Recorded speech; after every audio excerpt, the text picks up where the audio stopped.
Hello, good evening, and welcome to the first race of the VMS Bronze Split Season 3. Today we are racing in Bahrain for the first time this season. I'm joined. My name is Sverre Komman. Today I'm joined in the commentary box by the ever great Daniel Krylov. Good evening, Daniel. How are you today? Good evening, Stevie, and good evening, chat. I hope everyone's all right. I'm feeling great. I'm feeling very excited for this, for the first round of this Bronx Split around this really beautiful track. Yes, let's take a look at the track. Bahrain today, 5.4 kilometers, 3 sectors. A very known track for probably everybody who has watched any type of motorsport. 3 sectors, 3 completely different sectors to one another. Sector 2, of course, with the very tricky turn 9, 10 sequence downhill to the left. Sector 3, where you need a lot of top speed to make up the from time. 15 corners on this track. Very tricky track, very easy to make some mistakes, especially with the hypercars and the lack of ABS that they have, of course. Should be a very exciting race today, Daniel. The first race of bronze for season 3. What are your expectations for today?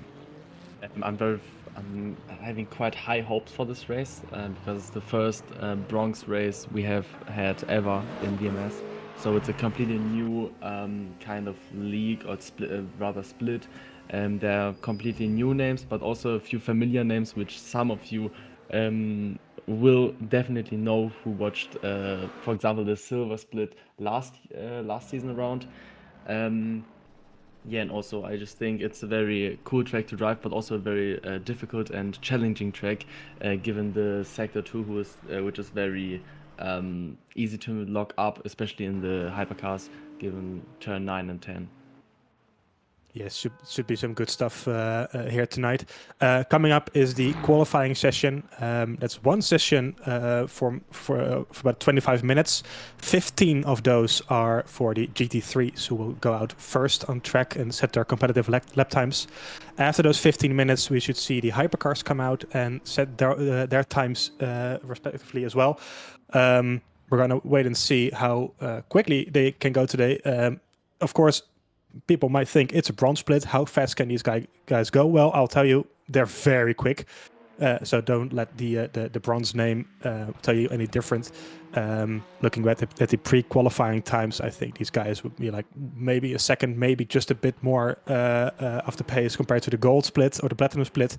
So these guys are still very, very fast. So we should see a very competitive and exciting qualifying session in just a few moments, as these cars are packing up the final practice laps. As we're watching Oussama Kanani in the Peugeot 9X8. A lot of different cars today in the field. We've seen quite a few Astons in this championship already this season in all of the splits basically. But today we have quite a few GTs coming up in just a second. 6 Aston Martin Vantages, as we're looking at the GT3 field, which will get out on track in just a few moments. 5 BMW M4s, a couple of Lexuses, 2 Ferraris, and a single Corvette. Daniel, do you think that the Astons are going to be the cars to beat tonight, or can the BMWs or the Ferraris surprise those Astons? I'm hoping that everyone can compete, and I think it's quite a step into the unknown, because I do think that BOP and all this thing is maybe a bit beneficial for the Aston Martin currently, because it's just the best all-round car, I suppose. But I don't think it will be the key factor in this qualifying or even the race. I think everyone has a shot on pole and even the race victory. So I'm very certain that we will not only see the first 6 cars being Aston Martins. Yeah, let's hope so indeed. For those who've watched the silver race last Sunday and the gold race, was it the gold race? Yes, last Sunday, and the silver race a week ago. Lots of Aston Martins in those fields as well, but not always the quickest. We saw a Corvette almost taking the win in GT3 at Fuji last Sunday. So Well, just don't count any of those cars out yet. As you say, drivers themselves can make quite a difference. So hopefully today will be the same as we are on board with Mohamed Colombo. I think he is in one of the BMWs, if I'm not mistaken. I think it's Ferrari. It's a Ferrari, actually. Yes, one of two Ferraris in the field, and he is part of the Alien Motorsport team. We have the only Alien Motorsport team today in the field. I'm just taking a look at the drivers that we have in the GT field today. Quite a mixed bunch, as we're having some very young drivers. For instance, in the form of Alexander Radoskovic, who's only 14 years old. I don't even know what I was doing when I was 14. On the other side, we have Marco Vella in the Aston Martin Vantage, who is 32 years old from Italy. So it's a very diverse bunch of drivers today. A lot of weaving going around, as we can see on the track. It's quite difficult to get those temperatures up in the tires, isn't it, Daniel? Yeah, it certainly is. I mean, it's kind of a bit easier on the GT3, so the first lap after the out lap is also like a second, maybe a bit less off. But yeah, the first lap really feels horrendous. The first corners, you are like feeling that you have zero grip. You're driving on ice. So that's why all the drivers are trying to get as much temperature into the cars to get the best performance out of them possible later in this session. Yes, exactly. Like we've mentioned before, these cars do not have tire warmers. So Formula 1 cars, for instance, they have nice toasty tires at around 80 degrees Celsius when they come out of the pit lane. These tires are stone cold, so you need to generate all the temperature yourself. So it can be very tricky to do that. You have to be very careful those first few corners, and maybe the first lap as well, as we follow Alexander Radoskovic, previously mentioned, only 14 years old, driving the Ferrari, still weaving his tires on this first lap, so not up to temperature quite yet. We're also driving in the night, of course, as you can see, which makes it also a bit more difficult to create those temperatures in the tires. So we're going to have to wait a couple of minutes to see those really competitive lap times on the board, as we do see a purple sector 1 from him at 37.2. I would expect those times to come down a little bit in the next couple of laps. Manuel Fuchs in the BMW M4 is currently the first car out on track with a 36.8. That is actually the fastest laps of sector so far, I do believe. In the very striking purple livery.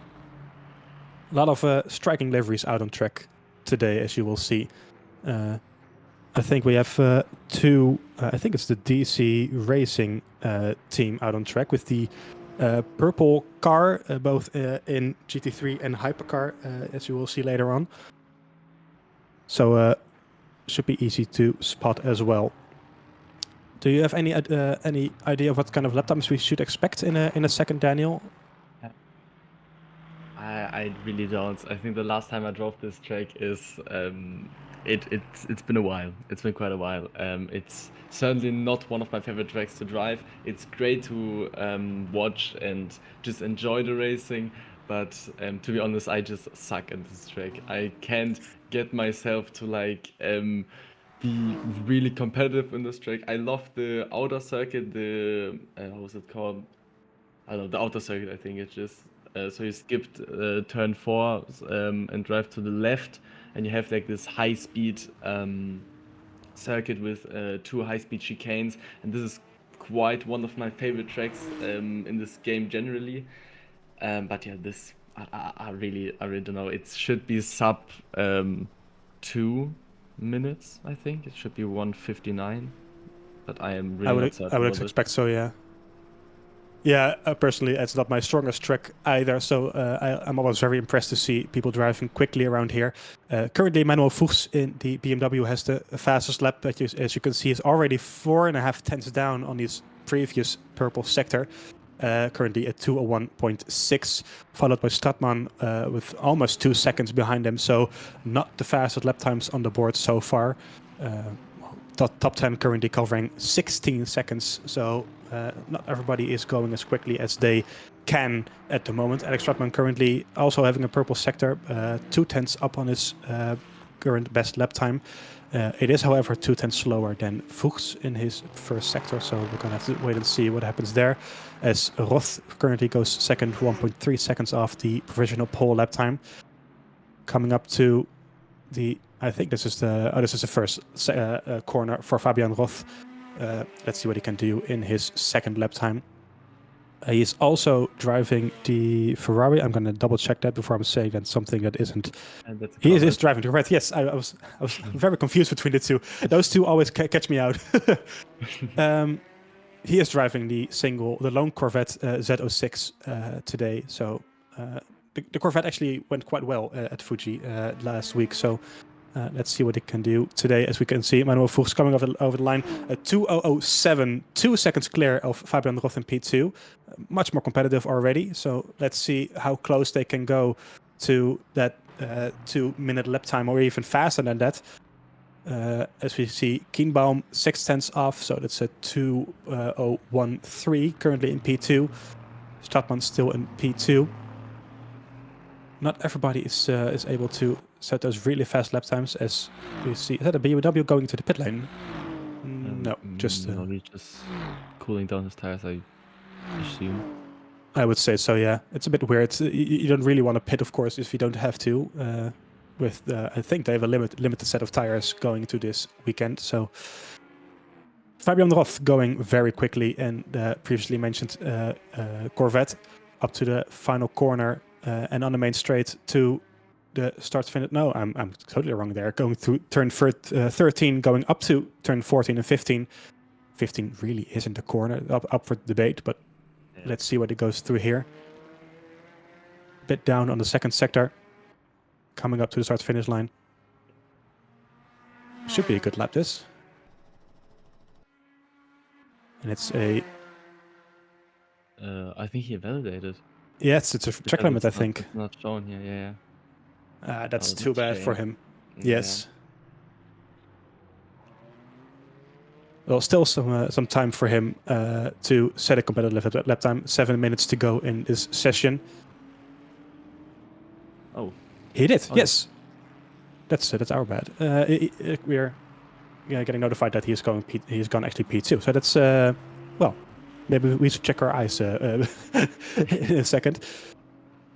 Mohamed Colombo in the that is a Ferrari, part of Alien Motorsport. It is a Ferrari. Currently P15, I think that is. Well, he hasn't set a lap time at all, so not a competitive car at the moment. He's currently 3/10 down on Fuchs, still in P1. As Kienbaum has gone second, 2/10 off provisional pole. So the gaps are closing a little bit, but they're still quite far off so far. If you see a brief yellow flag, maybe someone going white somewhere. But it's not as competitive as we saw last week in the Silver Split, the Spa, isn't it? Oh, certainly not. But I think maybe we can see something similar again, because we are, I think, approaching the last two laps the drivers are driving currently. But certainly at this point, it's no way near what was happening last week around. This is really ridiculous. Like with P4, only separated by I think half a hundredth of a second, something similar, or half a tenth of a second actually. But yeah, Colmo managed to drive a lap. It was 1.3 seconds off from provisional pole position, so not what he was, certainly not what he's trying to achieve, but I guess he has a shot at this still. So we'll see where it's going to go. As we just saw, Fabian Roth going, not improving his lap time, a very slow sector 3 from him, not able to improve on that P4 at the moment. We see Jack Bolger in the pit lane already, so maybe he's made a mistake somewhere. Currently P12, 1.1 seconds off, so that's not the qualifying that he was looking for. Looking at Miguel Salinas, that is one of the DC Racing teams. As we mentioned, very striking livery, very easy to spot. Currently well, near to 3/10 of the current purple Sector 1. Let's see what he does coming out of Sector 2. Should be there in just a couple of seconds, going through turn 12, up the hill towards turn 13. Let's see what he does. Not updating as at the moment, so oh, there it is, 6/10 off, so that's not a great improvement. However, he's currently in P13, so that would see him around P4-5, so that is actually not too bad. Again, a brief yellow flag out there somewhere. And it should be someone going back to the pits, I think.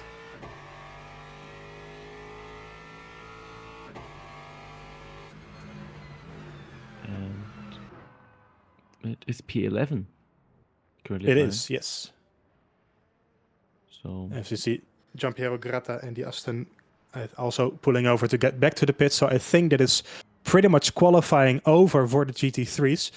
As we see, I think that's Fabian Fuchs on P1 with a 2:00.07. So not as quickly as we anticipated beforehand, but still a very competitive lap time. I would get nowhere close to that, I have to say. Those lap times being set a bit earlier than we expected it to be, with 2:07 on pole. Kienbaum currently second, 2/10 off, followed by Bernawada in P3. I'm just checking. That is a BMW actually on pole, BMW M4. So not a Aston Martin, as we said beforehand. Those other cars can be very competitive in this session. Kienbaum is driving in the. That is a. If I can find him on my list. That's the Aston Martin Vantage. It is an Aston Martin, yeah. So a Aston Martin 2.3, but a BMW on pole, which is always cool to see. As we are making ourselves up for Hypercar qualifying, which is coming up in just over 2 minutes. Taking a look then at the drivers for Hypercar this season in the bronze split. A lot of Ferraris. Of course, currently the fastest car in LMU, but maybe we will see that change sometime this season. Also, very something we should notice is there are 2 Porsches actually driving in this split. I don't think I've seen those before in this championship, not in the silver and the gold series. No. So I'm very curious to see how those cars will be able to compete this season. And of course, the 2 Aston Martin Valkyries, who are always great to have on track. Great sounding cars with those V12s. Hopefully they can be a bit competitive as well. As well as 2 Peugeot 9X8. I have to say, I do think those Valkyries are my favorite hypercars. How about you? Yeah, totally agree. I totally agree. This is really, from the looks, from the sound, I can't really comment on the driving because I did not drive it quite frequently. And my driving was, to be fair, not really a... I couldn't really tell. I was really not driving for a long time. Tried these cars and yeah, it was just horrendous. It was a disaster. But I'm certain it is not the car which is the problem. Is the driver. Yeah, it's just a fabulous car. It's certainly my favorite hypercar so far, and I think there won't be anything to change anytime soon. Exactly. Well, they were actually quite competitive this weekend in real life, or last weekend, I should say, in real life at the Circuit of the Americas. So maybe we can see them picking up some points in real life as well. And hopefully that means that they'll be a bit more competitive in this game as well. Because they're, well, like you said, phenomenal cars, great sounding, great to drive. Personally, I do think they're very fun to drive. And in the right hands, they can be very competitive as well. So hopefully we can see them stepping up a bit compared to the silver qualifying that we saw last week and being competitive and being near to the front. That purple Ferrari, or pink Ferrari, I should say, that you can see in the front is Roberto Puccinella, also Mattia Bortolin, also part of DC Racing team with the GT. Also part of that is Miguel Salinas, so very, those cars should be very easy to recognize. Car number 4 is Paulo Orto in the one of the 2 Porsches, as we just mentioned.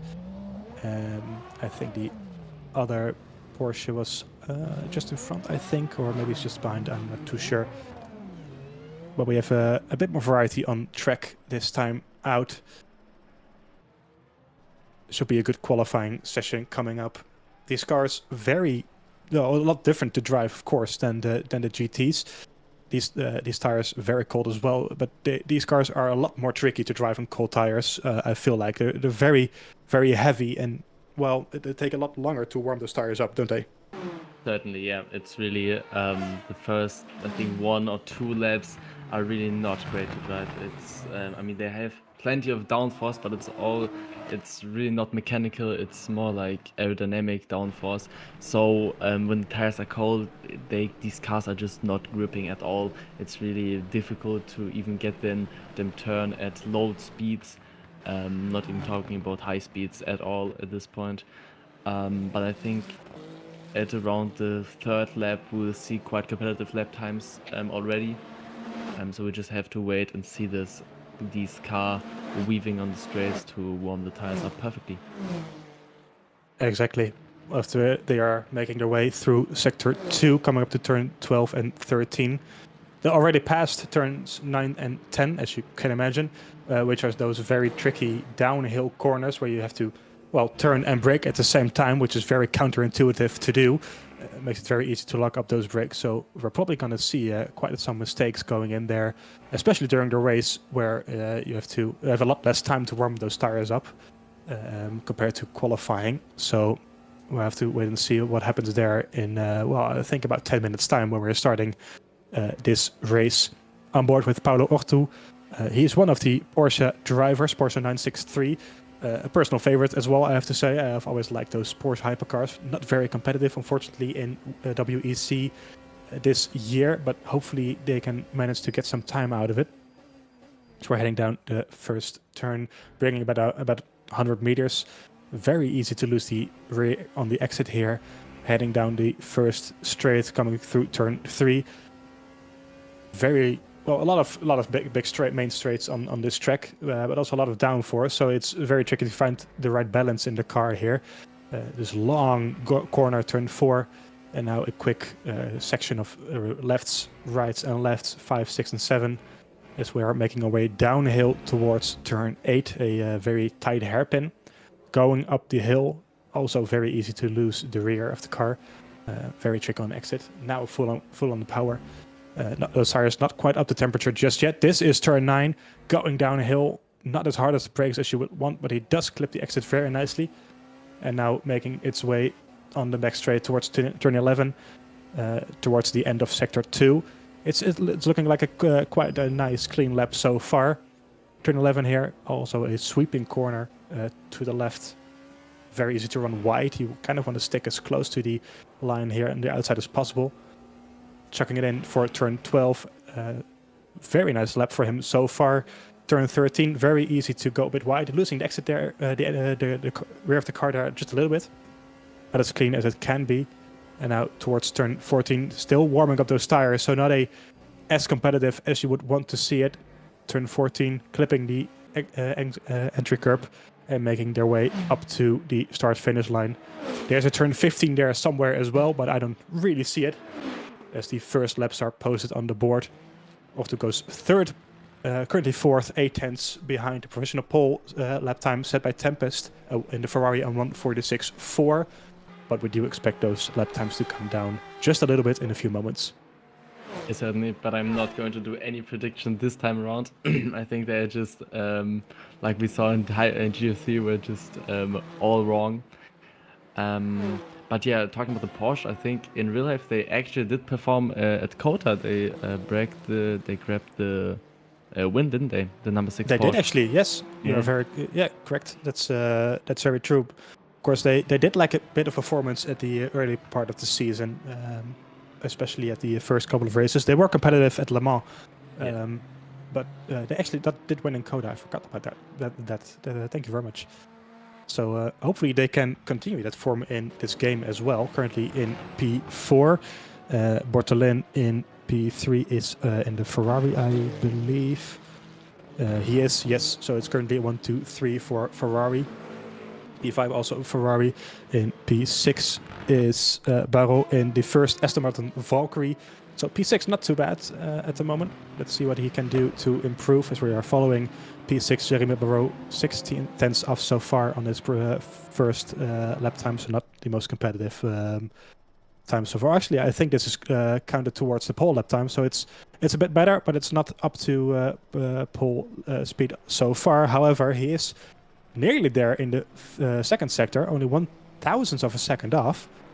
And I do think these are calculated all the way through, so this should be 1/1000th of a second down on the delta compared to Tempest. But let's see what he can do. The final, I think these are the final few corners heading towards the start-finish line. Jeremy Barreau, as he goes to, I think it's still P10 for now, 1.3 seconds off, as Havunto is going quickest with the 46.0, followed by Marucelli, a tenth and a half down, Poor 2 tenths down, and Tempest 4 tenths down. So these lap times are really starting to calm down now. Yeah, certainly. It's really getting more intense and more close. You see, like, every couple of seconds there are new best provisional pole coming in. So and the field also really tightens. So the first top five are like separated by 4 tenths, and I'm certain it will be even less as this session goes on.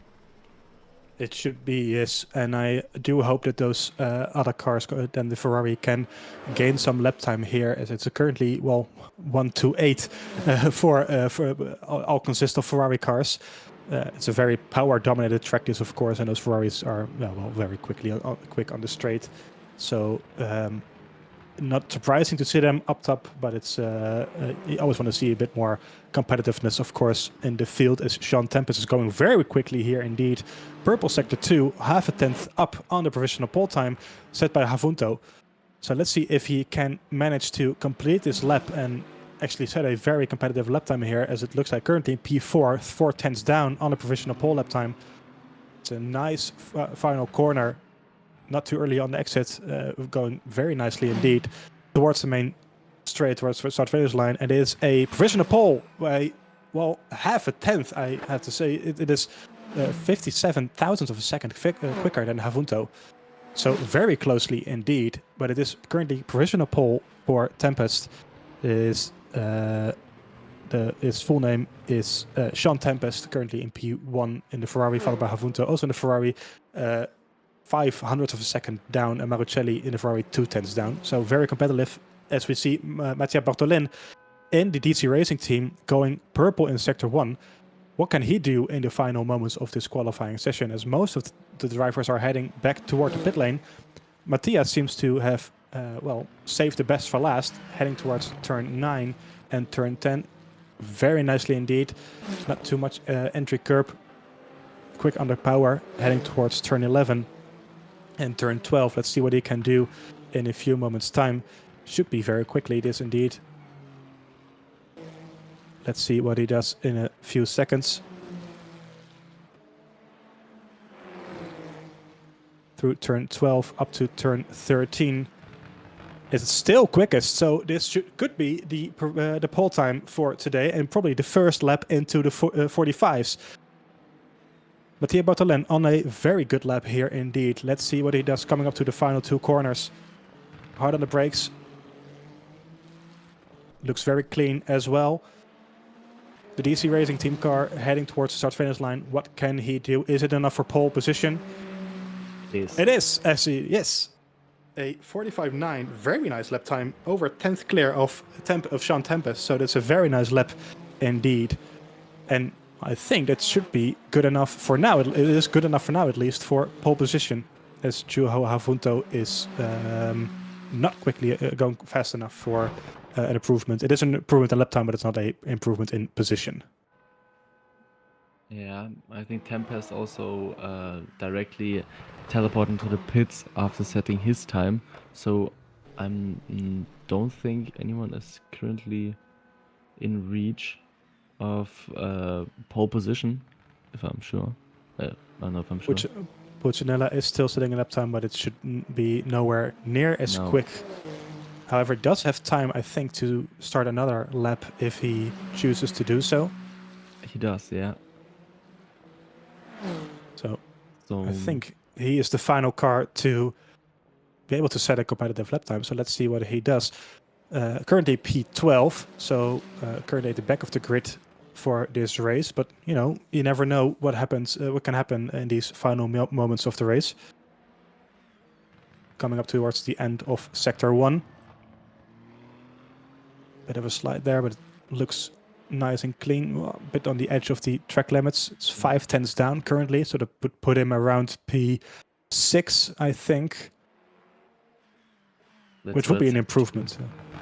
Yeah, let's see what Sector 2 and 3 will have for him as we are arriving to turn 9 and 10. Like you mentioned, this very tricky part where you have to brake and steer at the same time, also with lots of elevation changes going downwards, so you even have less grip, and I think that's qualifying over for Roberto Punchinella with this huge slide out of turn 10, losing the counter rear.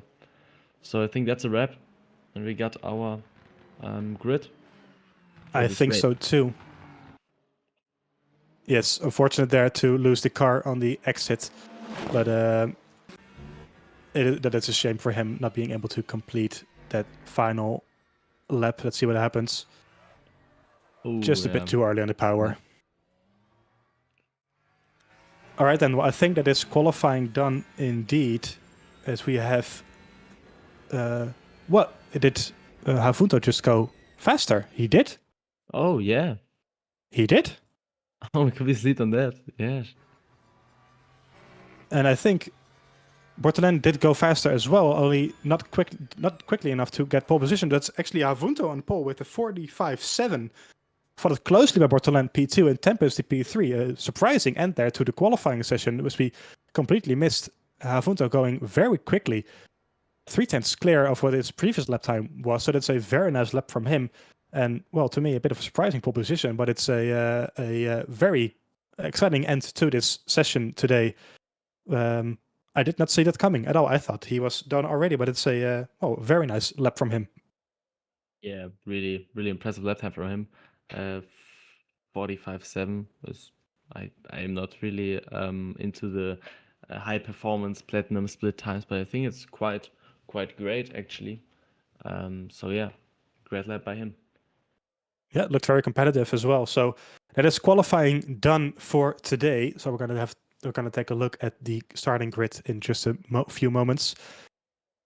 Well, if anything, this sets us up nicely for the race, as we see Joao Havunto on pole position, followed by Mattia Bortolin in second place, Jean Tempest in the 51 Ferrari P3, Alex Marucelli in the 50 Ferrari P4.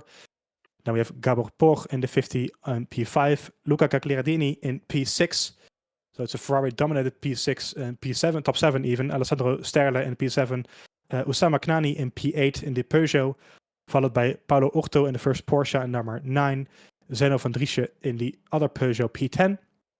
Then we have Jeremy Barrault in the first Aston Martin Valkyrie P11 and Roberta Puccinella in P12. Manuel Fuchs the pole position for GT3 P13 in the BMW with Kevin Kienbaum in P2, Merwan Benadou in P15 and Fabian Roth in P16 in the Corvette. Then we have Patrick Stein in P17, Gregor Hudjek in the BMW P18, Gianpiero Grate in P19 and Alex Stratman in P20. Then row 11, we have Jack Bolger in the BMW P21 and Fabian Wenger P22 in the other BMW. Miguel Salinas P23 with Alexandro Rodoskovic in P24 in the Ferrari. Corey Jason P25, followed by Nicolas Bessière in P26. And Mohamed Colombo closes the grid in P27 in the last Ferrari. 27 cars are making the way to the grid. This should be a very exciting race indeed. Yeah, certainly. I think with the gaps we had in Hypercar qualifying, it's surely going to be competitive around the top 3 or 4. But I think all around the field, there's going to be a lot of fighting, as well as in Hypercar, as in LMG3 also. So I'm very excited for that. Of course, for the race start, because there's a huge straight coming to turn 1, which is of course a very hard braking point, with the left right turn 2 and 3 coming up directly afterwards. So you have kind of like this space where it's really kind of a gamble if you go for the outside or inside, because you are benefited respectively in the first or in the second corner. So that's quite a thing to look out for in this race. It surely is. Well, we're going to have to wait and see what happens in, just over 30 seconds time as we're getting this race underway. Very easy, as you mentioned, very tricky first couple of corners, very easy to lose the rear if you go too early on the power. And you really want to decide on which way of the track you want to go for those few corners as you're making your way up to turn 4 after the long straight. So it's just a matter of moments, and then we're going to find out who chooses to go where and who makes the right decision in the end. So just a few seconds, and then we're going to have this formation lap, or half a formation lap, I should say, underway as we're making ourselves up for the first race of the VMS Bronze Split here in Bahrain. 1 hour in the desert, and we're going to have to wait to see if any of those very competitive Ferraris in the Hypercar field can claim their first victory of the season. A bit of a different story in GT3, of course, with the BMW on pole. Hopefully, we can see a very good fight there going in there as well, as the cars are making their way to the final 2 turns of the track, heading towards the start-finish straight in, well, less than 20 seconds, I should imagine.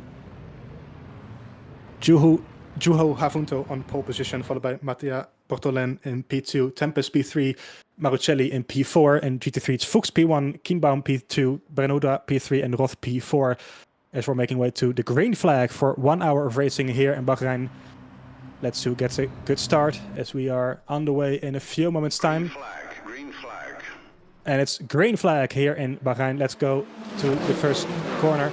It is a great launch from the top 2, but also a great launch from Poor and Tempest. I think that's Poor taking a look down the outside. Oh, Tempest late on the brakes, hitting the rear of Havunto, that is in pole position. Bit of damage possibly there, blinking the lights to signal, hey, that wasn't really nice. As one of the Peugeots has made a great start, currently in P3, Knani. Heading towards turn 4. Let's see if he goes for dive bomb for the second place. He does, actually, late on the brakes, and he gets past very nicely to the number 16 Ferrari Bortolen. In GT3 it is Fuchs still on pole, followed by Kienbaum and Banoada in the P3. So a great start hit from Fuchs there. Looks like everybody got through cleanly so far, as the Corvette is looking to hound the Aston Martin in front of him. Trying to take a look on the inside. Ooh. As the Peugeot is there, gone round. Who is that? That is, I think that's Zeno van Driesche, I think it is, yes. Possibly making contact. Let's see what happened here. It's contact with the number 119 Ferrari, maybe. Or does he lose it on his own? Going for the move. Oh, it gets hit.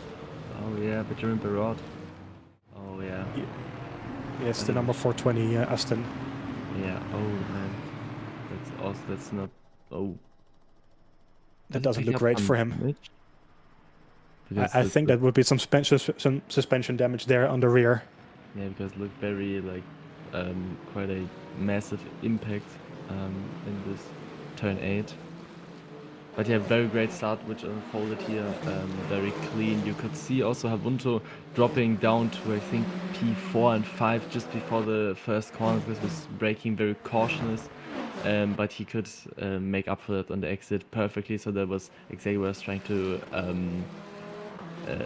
say to you and give it to you, that it's very it's quite a gamble where you position your car into going to the first corner, so you can try various lines there.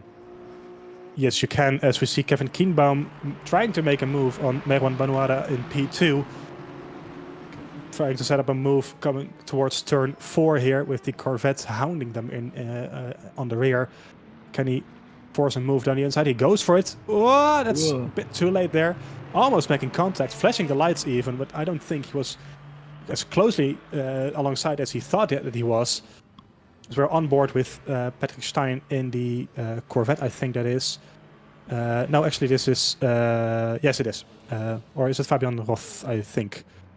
Yes, it is. Fabian Roth in the Corvette, 3 tenths down currently on this battle, looking at this battle, maybe trying to get some benefits from this if one of them decides to go for a move that doesn't really work. Coming down to turn 9 and turn 10. Late on the brakes as possible, clipping the apex nicely and getting a good run towards turn 11. So far, a relatively clean start, other than the crash we just saw with the Peugeot. The second Peugeot, however, Knani, currently up to P2, which is a great start from him. I think he started all the way down to P8, if I'm not mistaken. So that's a very good start from him, currently following Havunto, who has created a gap of 2 seconds to the back of the field. Yeah, as you can see, 6 places up from where he started. As we can see, Van Driesche did DNF, unfortunately, after the damage taken there from by Barrault, who is currently P11. I would expect a bit of a penalty going towards Barrault after the race for that move. That wasn't really on at all, looking back at the replay. Yeah, certainly it looked quite unnecessary. I think I'm really convinced that he was not trying to take him out of course, but it was not like a racing contact. He was clearly at fault. Maybe there was something happening in front beforehand of this, but I can't really imagine a situation where he's not the fault car. But yeah, great start from superb start from Knani, the Peugeot. So it's great to see a non-Ferrari compete in the top 3 of the hypercars. It really is. Yes, as we're taking a look at the GT3 field here, Fuchs currently over 4 seconds clear already. So very good start from him. So we're looking at Kevin Kienbaum in the number 109, followed closely by Fabian Roth in the Corvette. Very close fighting going on here still. The two Astons being followed closely by the rest of the field. So it's not an easy day for them.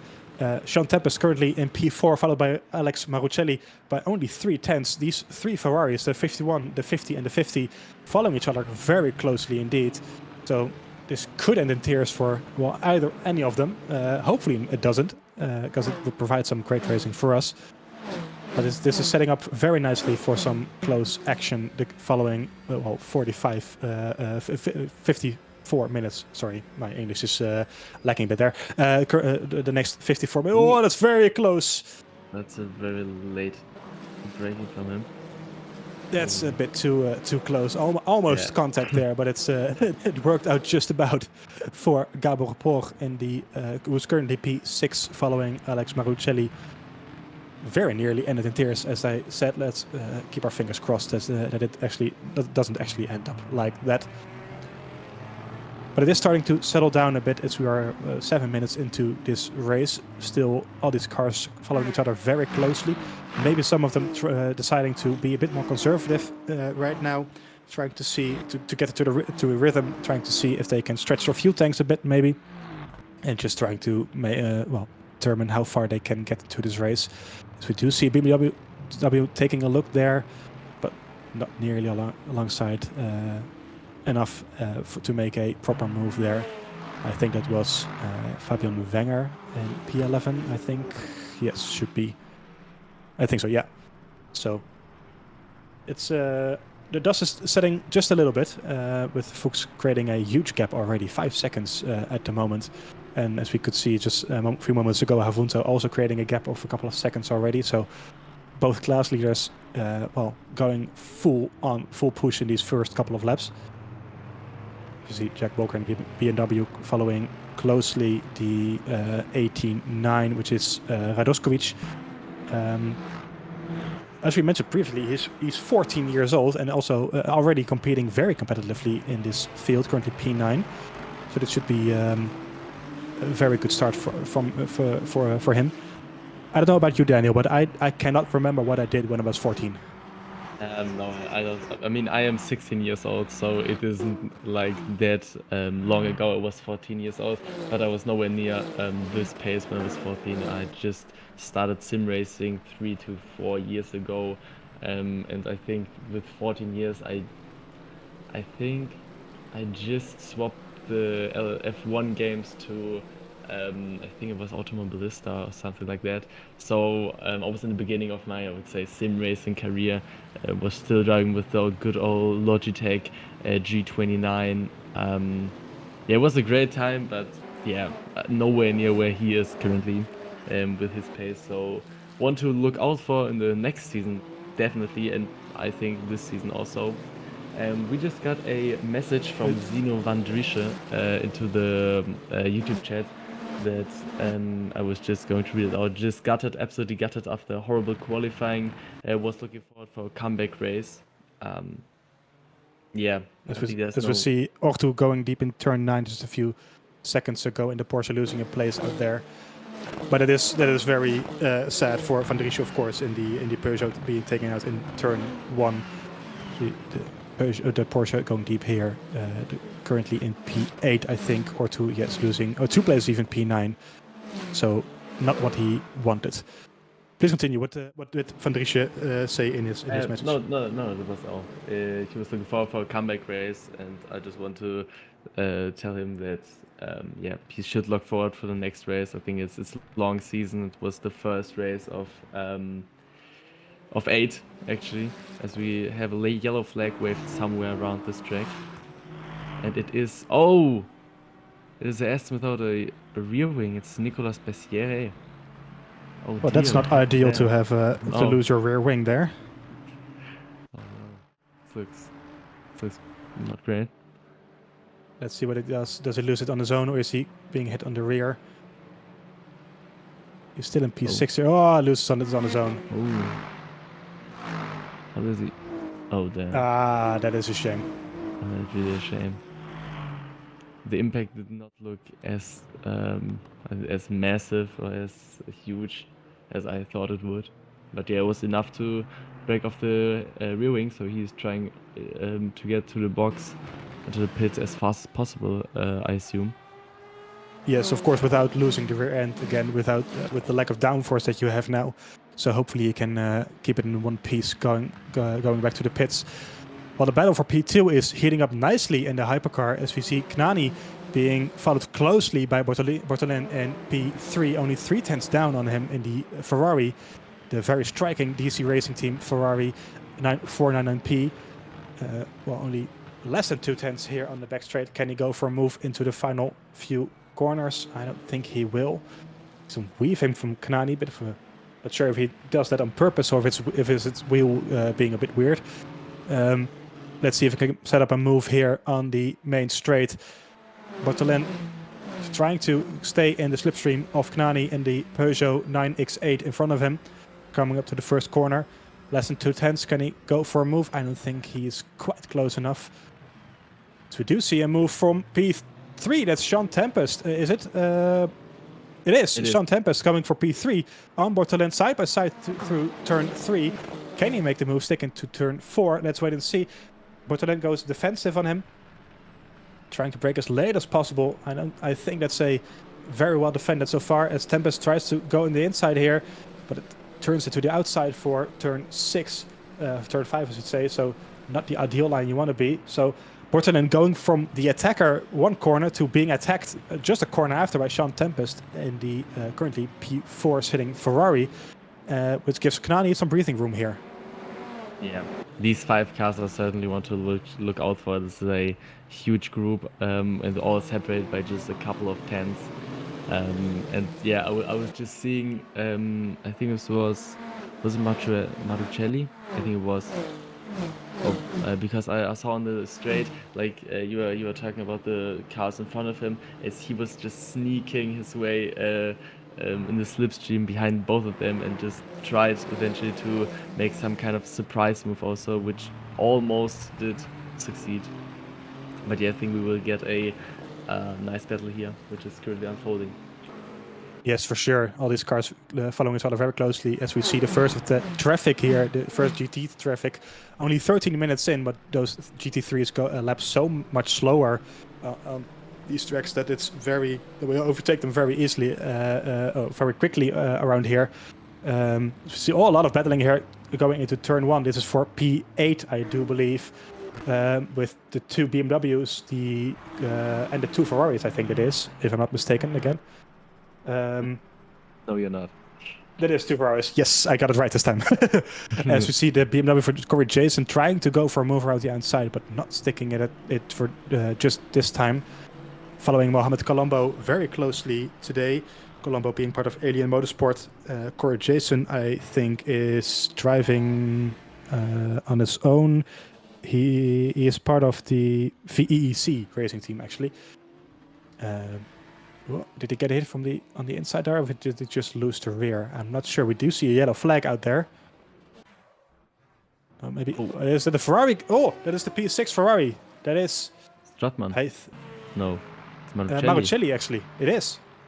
Yeah. So I think he hit the BMW there on the inside in the going. Let's see what happens here. Going past the number 5 Ferrari, I think. Oh, and they hit each other. Oh, close one. And then spinning again. That's not great for your tires as well. No, not at all. That is a shame.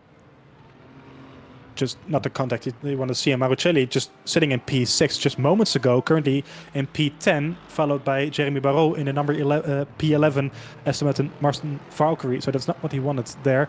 As we see, possibly a move here for P3, I think. Going down the inside of the number 89 GT3 Ferrari. On the main straight, heading towards turn 1. Let's see if Sean Tempest can go for a move here. Does look like Kanani actually lost a few positions here, currently in P4. So I think he had some issues with traffic as well. That's a shame, because he was sitting quite comfortably in P2 at some point, but now all the way down in P4 after a tight battle with these guys that we're seeing now. So this is a battle for P2, actually. Bortolin followed by Tempest. Let's see if Tempest can, well, make some use of this traffic that they're driving through right now, going down the inside of the BMW very nicely indeed. As we see the other BMW going for a move now. So these guys are trading places left and right as the Peugeot also gets through. And does he stay on the track? Just about. Does this end the tears? Oh, it almost does. Almost taking out the number 50 Ferrari there. Very close stuff here as the number 31 and 46 BMWs make contact there.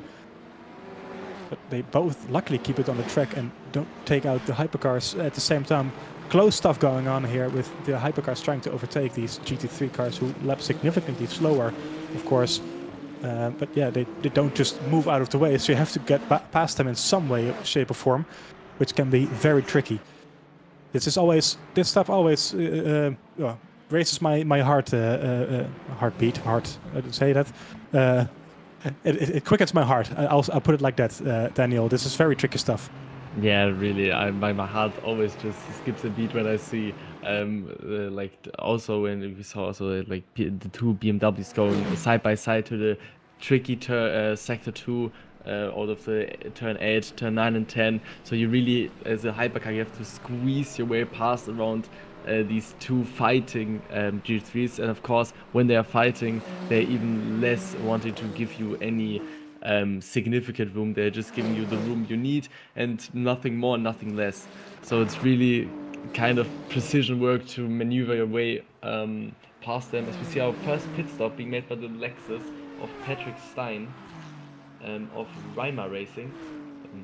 Yes, it is. So possibly going for the undercut here by... Oh, as they hit each other! Oh no!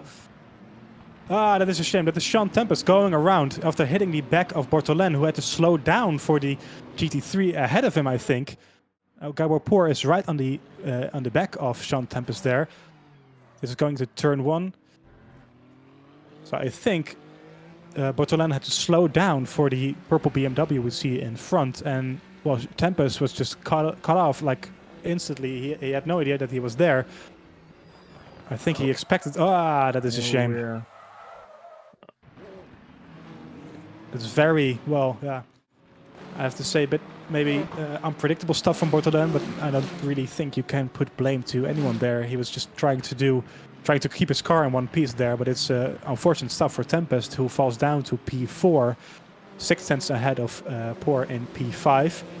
So that puts Kanani back up to P3 again in the Peugeot. So, well, these guys are trading their positions left, right, and center. It's just very exciting for us to to see. Meanwhile, Havunto is putting up a gap of 7.5 seconds already, same as Fuchs, who's also 7.5 seconds clear of Benoit and P2. Roth P3 2 seconds behind, as we see Gregor Hudjek followed by Jack Bogar. Both BMWs currently fighting for P5. Less than 4 tenths between those guys. Both of them making up quite a few positions. Bogar up 3 places, Hudjek up 1 place. With Kienbaum the biggest loser here. We started in P2, but currently down in P13. He might have made a early stop that we didn't see. I'm not too sure about that, as we see the number 55 in the wall. Yes, then let's see what happened there. I think he lost it on his own, looking at the lack of cars around him. Maybe a bit too enthusiastic through 12. Clipping the curb, maybe. Just losing it. Oh, that's a hard... Oh yeah, it was kind of like the counter snap. He was snapping to one side, then tried to overcorrect and just lost grip completely. And I think that is certainly race over for him, given that his engine probably will not fire up again. Yeah, that's a DNF with his name, so that's unfortunate for him. Race over. Well, that's how quickly it can go. So see Manuel Fuchs, current leader in GT3, 7.5 seconds clear, being overtaken by the 50 Ferrari. I think that's in P7, I think, at the moment, with the 323 Ferrari behind. P9 and P10, actually, it is. Alex Marucelli, who we saw up in P5, I think, earlier, having a spin in the final corner of the track, and now closely followed by Roberto Puccinella in P10. So hopefully Alex Marucelli can gain those positions back in this race. Still 40 minutes to go, of course, so there's a long time to go in this race. All these cars still have to make their pit stop as well, so hopefully he can make up some places there. Meanwhile, Juho Havunto is keeping out of trouble and creating a very big gap behind to Bortolen, who's still in P2, with Knani back into P3, 2.5 seconds behind. I do think, looking at these times, that the Ferrari does have the overall pace, as we see Knani being closely followed by Sean Tempest again, trying to get those places back, and Poor in P5, both Ferraris. The Peugeot doesn't look as quick, so let's see if Knani can keep these cars behind them, and maybe going for the overcut, so trying to stay out longer, staying out, having that track position, and just trying to stay ahead of them, going towards the pit stop in, I think, about 15 minutes time, maybe 20 minutes time.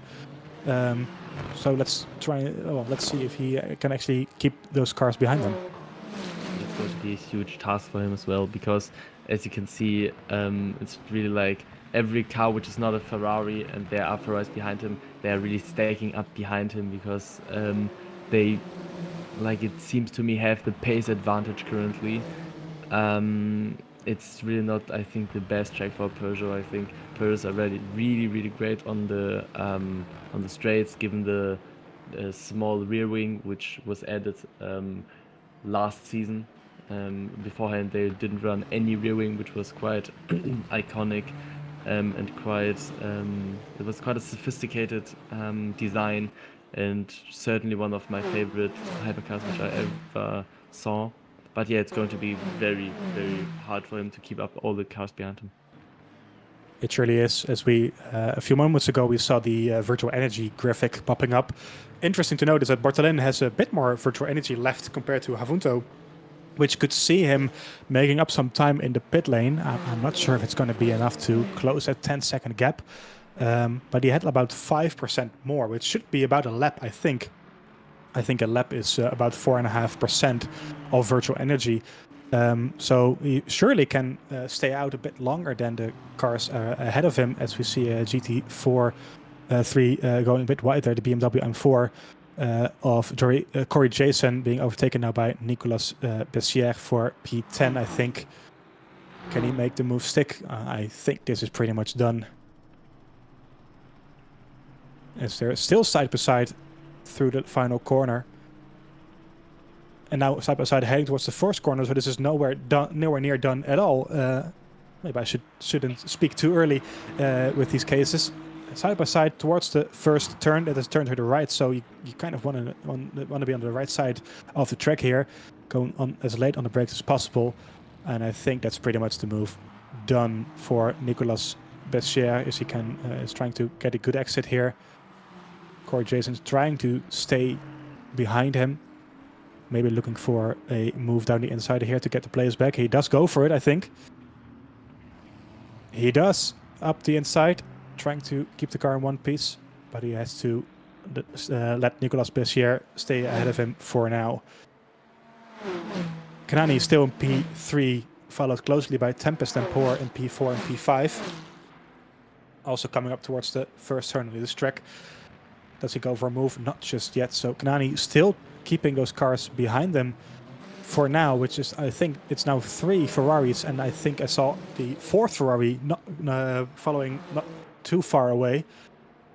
But so far Tempest doesn't seem to have the overspeed that he needs to get past them, as we see the yellow Ferrari all the way in the back there. So this is almost a 5-way battle for P3 here, which would be very exciting, of course. Seeing all these cars trying to fight for a podium position in the first days of the season. As you mentioned, the Peugeot, of course, last year it still had no rear wing. It's all based on the ground effect of the car, which I think is a very cool design, of course. And it's also one of the reasons I think that these cars are so very cool, is that you have all these different type of cars going around in the field with the LMDH, LMH cars, ground effect, V12s. It's a very, very diverse field of cars in this championship.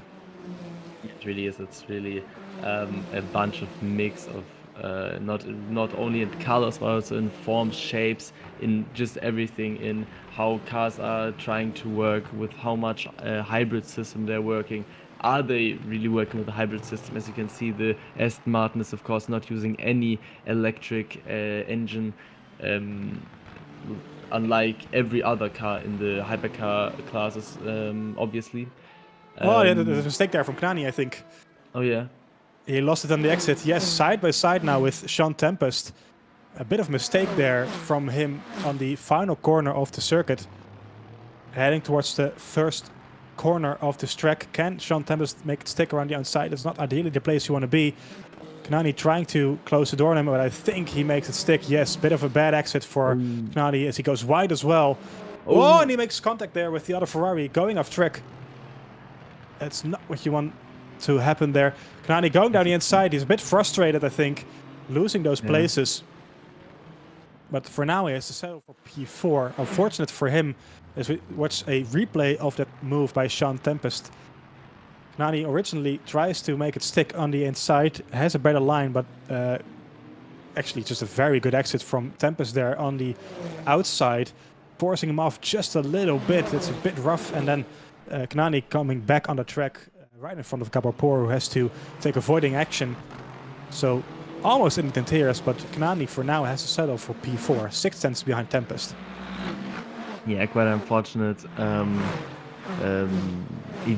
couple of events for Kanani, as he's going past those LMGT3s, because he like kind of clipped the tiny bit of rear-wing which was left of Tempest, and that so he couldn't really turn to the left-hander, gone through the gravel, and then hits the other car. It was Poor, I think. So quite unfortunate, but yeah, he just has to get his I would say get calm and just try to get his head clear.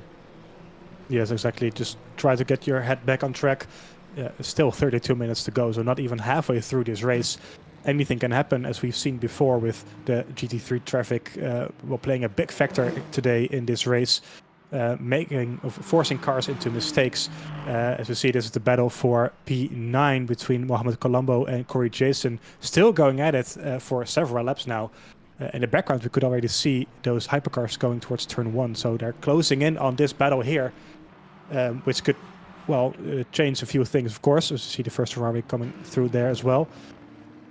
These 4 cars actually have been battling all over the race for the last 15 minutes, I think.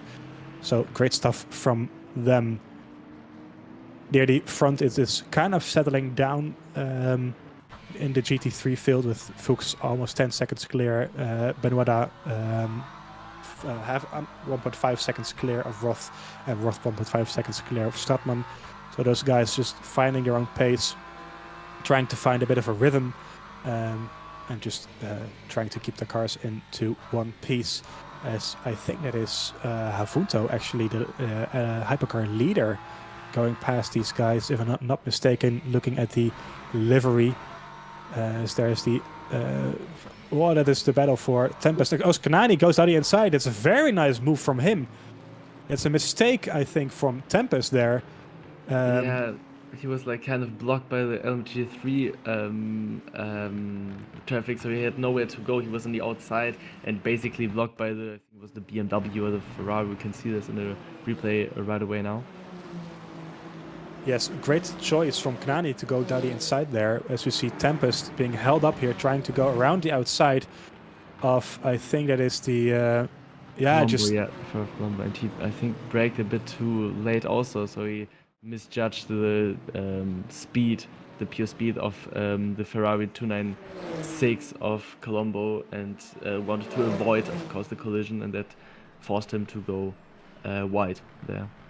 As we see Sean Tempest trying to get the place back on Oussama Kanani towards in turn 4 as he clips the other Ferrari behind him. That's Gabor Pour in the P5 sitting Ferrari. It slides through turn 6 there. Sean Tempest really pushing the car here to get by Kanani. There's a great battle here for P3 between these 3 cars. It's been going on for ages now. Trading places all over the place, and this is great stuff from the drivers here, as Gabor Pour trying to make its way by Tempest here. This is great stuff from these guys, trying to keep it as clean as possible with, well, only a second separating the 3 of them. Kanani getting very fortunate there with the traffic. I'm not going to say lucky, because he just decided to go through the inside. It was a correct choice here. Also managing to get the BMW between him and Tempest behind him. So great stuff from Kanani, managing the traffic here, trying to get to keep these cars behind them where they are. So we're now heading towards the final straight of the track, getting past the final couple of GT3s. It is the P5 sitting BMW, I think. So great stuff there from Kanani. Yeah, this is Hujek that they just passed, sitting in P5. There's the leader, I think. Havunto still in P1 with a 10-second gap to Bortolin in P2. No, actually, this is the leader. Havunto in P1 at the black Ferrari. Bortolin is in P2 with the very bright pink Ferrari. Very easy to spot, so I should have remembered that. And this battle is following with a gap of 3 seconds behind. So great stuff from these guys. Making the way past this traffic. This is the Corvette. It is, yes, I got it right this time. As we see Tempest going wide again, not catching a break with the traffic. Gabor Pour trying to find a gap past him as well, but this is not a happy few laps for Sean Tempest. I know, but it's really what makes multi-class racing so stand out from single class racing, what makes us love this kind of motorsport so much, because it's really kind of unpredictable. As you can see here, a perfect example of a GT3 which can benefit maybe Gabor Pour in some ways. Maybe he got a better exit and is going to make a move down trying to make a move down in P11, going the slipstream, but he's not quite there yet. But yeah, I don't think we have to sleep on Gabor just now, because he's always like inching and always seeking the back end of Sean Tempest. So he's trying to not make any mistakes and hope for some mistake of Tempest, I assume, because as we could see, Tempest is quite I wouldn't phrase it aggressive, but he's trying to make moves, that's for sure. He sure is, as we see the battle for P9 in GT3 between Colombo and Corey Jason. Colombo trying to go down the inside of the BMW, which is a very nice move there into turn 12. bit of side-by-side contact there, going through the high-speed corner. As what I could see, was clean so far-ish. So, well, let's watch a replay of it, actually. I see Corey Jason trying to overtake Colombo, actually. So it's Colombo trying to defend the place, hanging on around the outside, which is not the easiest way to do with the hypercar coming down the inside, and just getting the better line here through 12 up to 13. Very nice defensive move by Colombo, who is still in P9, with Corey Jason following closely towards turn 1. Late defensive move there from the Ferrari, but I think he makes it stick for now. As we are, yes, he does on the exit of turn 1 and 2. As we just briefly saw the battle for P3, which is also heating up. So there we go, between the Lexus and the, that is the Corvette, I think. Yes, it is. I'm still struggling with that, I'm sorry. As we're watching the battle for P3 here between Roth and Stratman, only 4 tenths behind. This could also shape. They are both. They are, yes.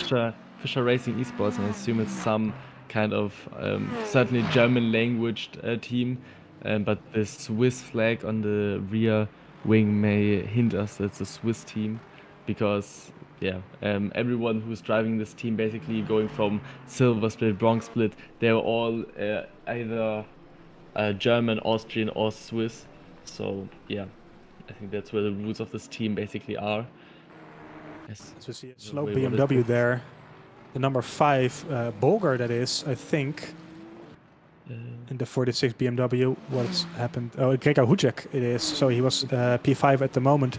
He currently P7. I think he just lost it on his own here.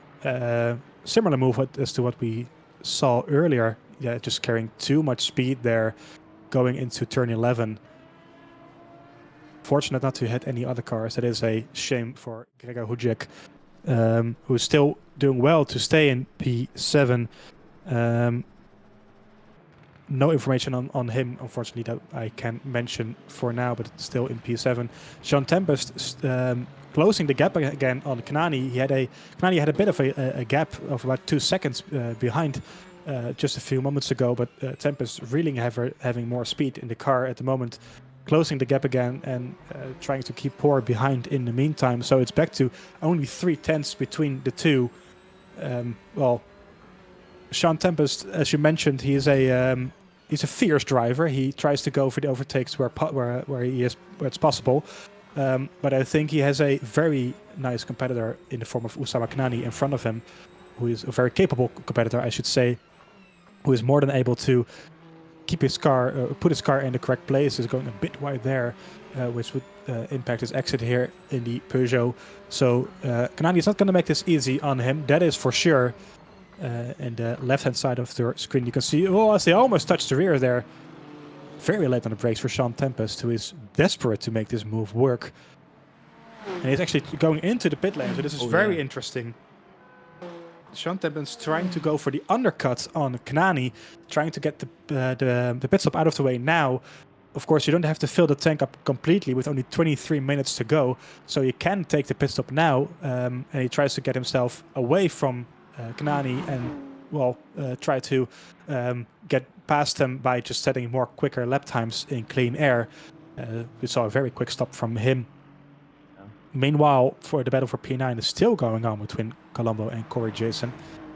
Jason still not being able to get past this Ferrari in front of him. So let's see if he can, for the next couple of laps, if he's able to do that, as we see Alexander Radoskovic in P8 in front of him in the other Ferrari.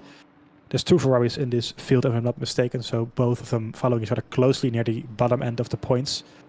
As we see another pit stop by, I think that is Gagliardini in the, if I'm not mistaken. It is, yes. Puccinella. Yes, there we go. So also trying to get his pit stop out of the way. So see a move here from Colombo on the inside of Radoskovic, who leaves the door open.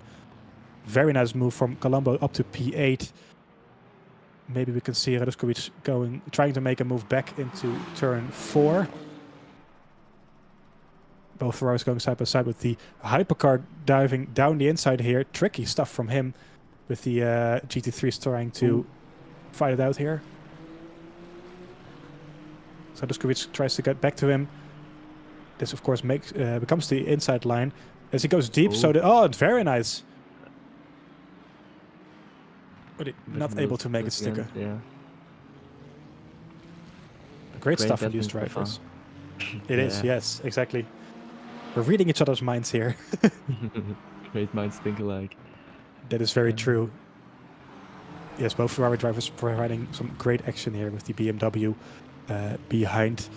Bit of a tight line there going onto the back straight. I want to talk briefly about the strategy that we just saw for Tempest going a bit quicker. Of course, now he has some clean air. So do you think he will be able to get ahead of Kanani in the next couple of laps, giving his overspeed? I'm really not sure because the stop itself seemed quite weird. I don't know if we just switched to it quite late or no, because he went up the jacks, which is normally, I assume, because it was last season like that, an indicator that he's changing tires, but he was like released from the jacks immediately.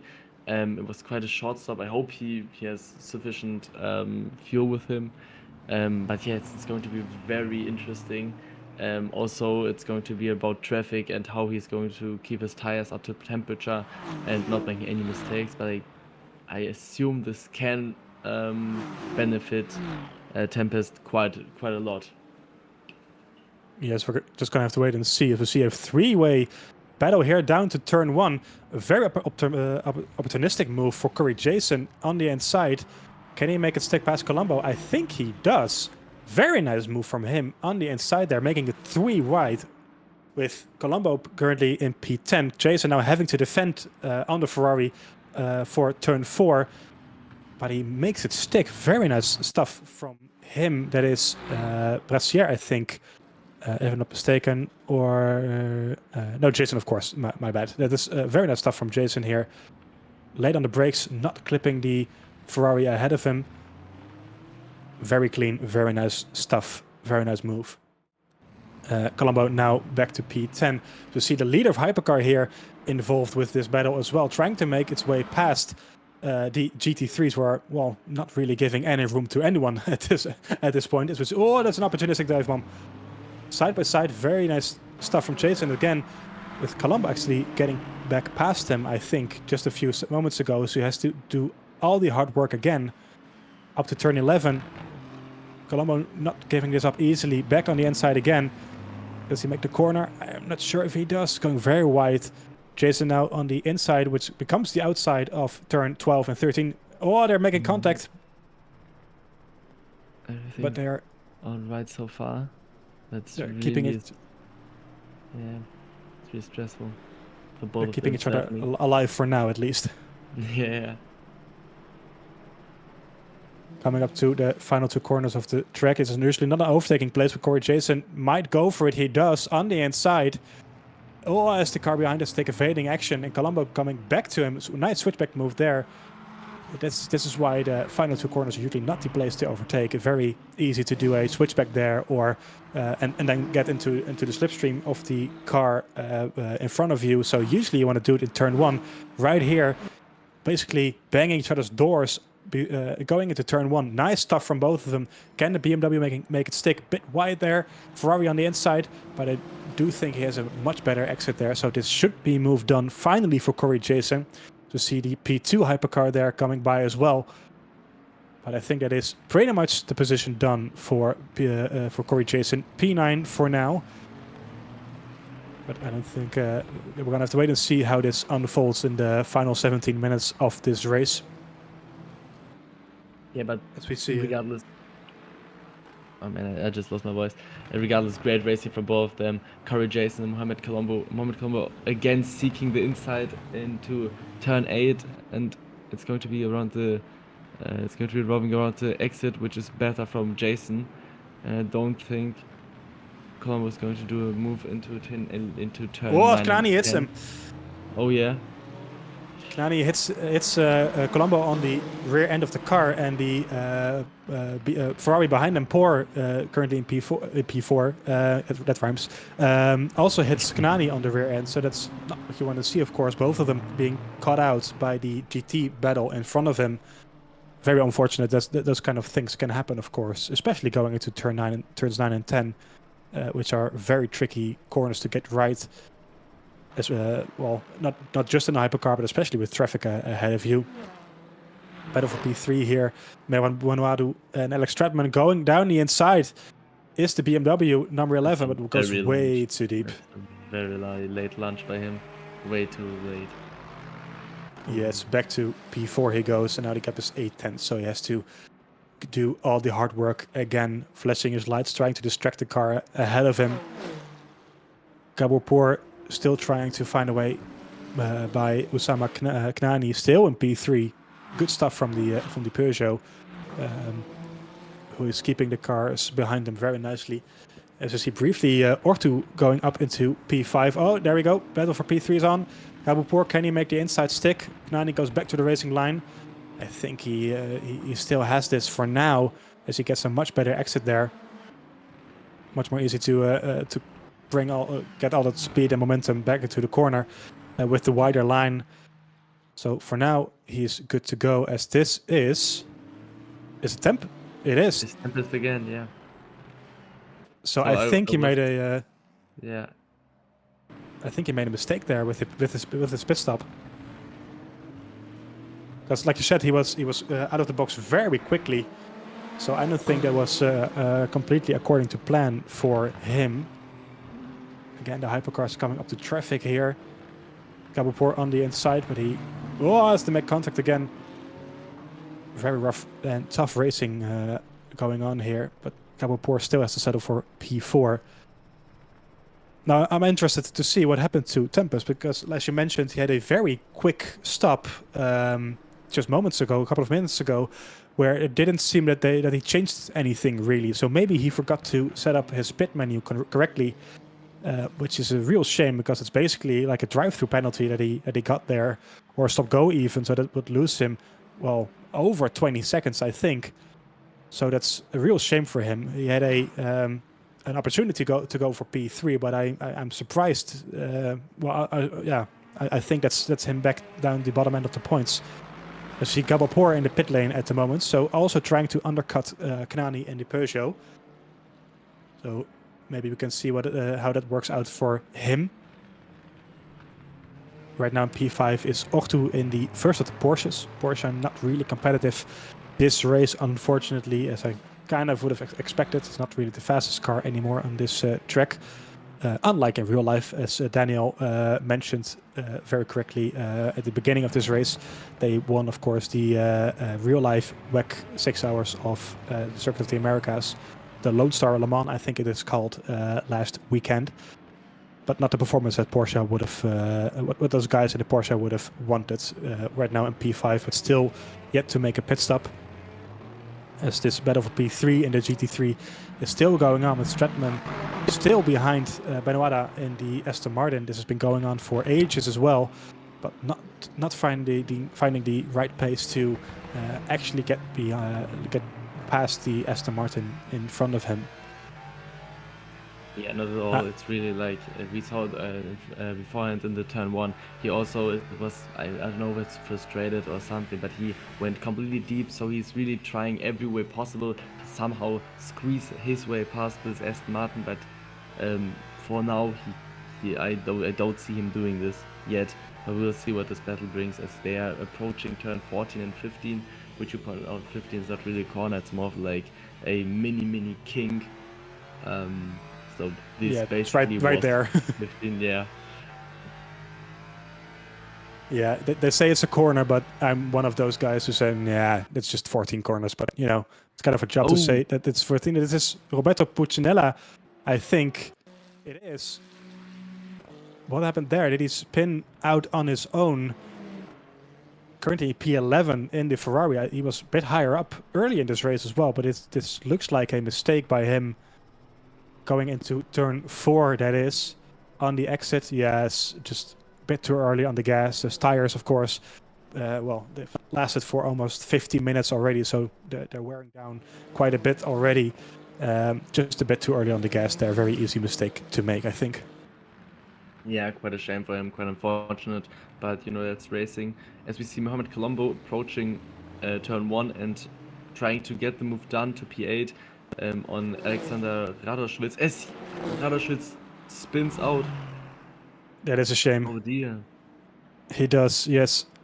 Kind of a similar mistake as that we just saw. A bit too early, a bit too eager on the gas. And just losing the rear then for Alexander Radoschwitz. Let's see let's see a replay of it. Colombo very nicely on the inside, getting the move done and not hitting the hypercar in front of him as well.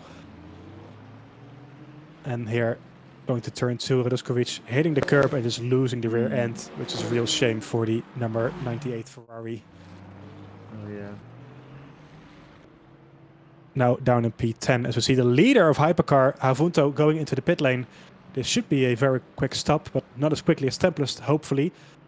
To see him briefly on the jacks to get the car in the correct position. The jacks again. I don't think he's changing tires, as P2 is currently in the pit lane as well. Almost going side by side here between Bartolin and Havunto.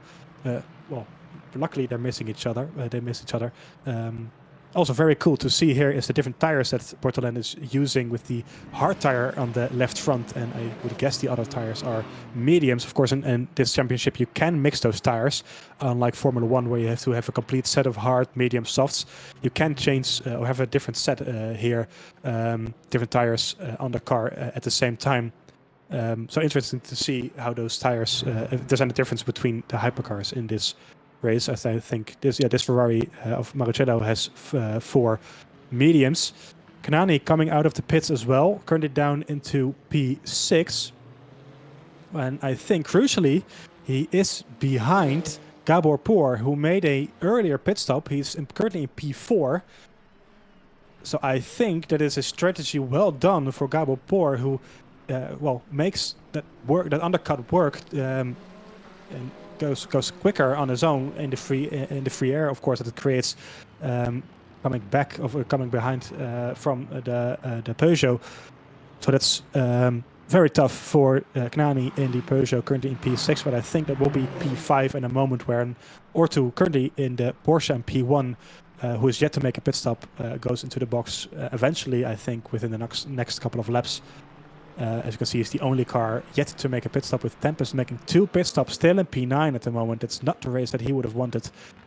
He was fighting for a podium, well, 20 minutes ago, and then he had a error with his pit stop. So that's a tough break from him. As we see in GT3, 4 cars yet to make a pit stop, including the 2 leaders, Roff and Stratman. That is why Fuchs is currently in P3. I would imagine that he emerges out ahead eventually, as we saw Ortu coming into the pits.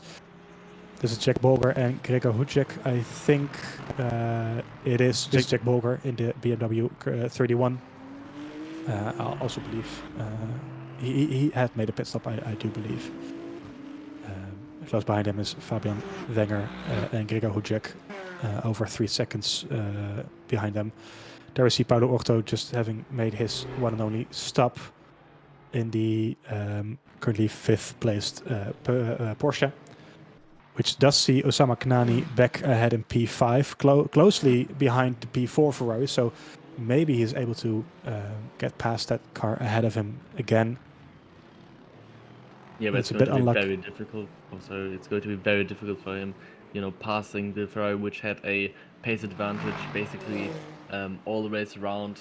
It was only a matter of time really until he's going to get passed by the Ferrari, not if. So yeah, but we will see if he is trying to, if he will certainly be trying to, and if he's going to secure P4 once again, and therefore going for a chase to P3. Yes, well, gonna have to wait and see, as we see the battle for P7 here between Paolo Orto and Alex Moricelli in the Ferrari number 50, currently in P8. Orto trying to get past the Lexus, I think it is, GT3, yes it is. This battle for P7. I would imagine that the Ferrari is able to get this move done rather quickly with the overspeed that it has. Tempest is almost 15 seconds behind this battle, so that should be P8 quite safely for Ortu. But I doubt that he'll be able to keep the car behind, keep Marucelli behind them. 7 minutes to go in this race. Sorry, what did you want to say? No, it's going to be tough because as we have with the same problem, I think even more compared to the Peugeot, the Porsche is just nowhere near the competitive pace the Ferrari can go on this track. So yeah, I don't see Auto securing P7 as the Ferrari is just incredibly fast. Less than 7 minutes to go in this first round of the VMS Bronze Series here in Bahrain, as we see the GT3 leaders making their stop as well with 6.5 minutes to go. Those tanks almost reaching the end of this race, but you still do have to make a pit stop. Unfortunately for them, for those of who watched the gold race last Sunday in Fuji, you could see that some of the hypercars were able to make the end of the race without making a pit stop, but they had to fuel save massively. Of course, Fuji is a bit more of a track that you can do that. It has some slower corners, so you're able to do that a bit more easily. Bahrain is a lot more high speed. In some places that is. Of course, Fuji is also a very high speed track, but especially the Sector 3 lends a bit more to being able to fuel save. So not surprising that we're not seeing that tonight. But these cars still almost going, well, like 55 minutes on a full tank, which is great to see. Usually they last about 50 minutes, so there's still a lot of fuel saving going on. As we see Alex Marucelli going past Paulo Orto for P7 here. As you mentioned, only a matter of time, really. The Porsche not really having the pace tonight to compete for those positions, especially when there are 7 Ferrari cars in the field. Makes it a lot more difficult for the Porsche here going to turn 9. Does he make a bit of a mistake? He does, yes, going wide there into turn 9, which opens the door basically for Alex Marucelli there.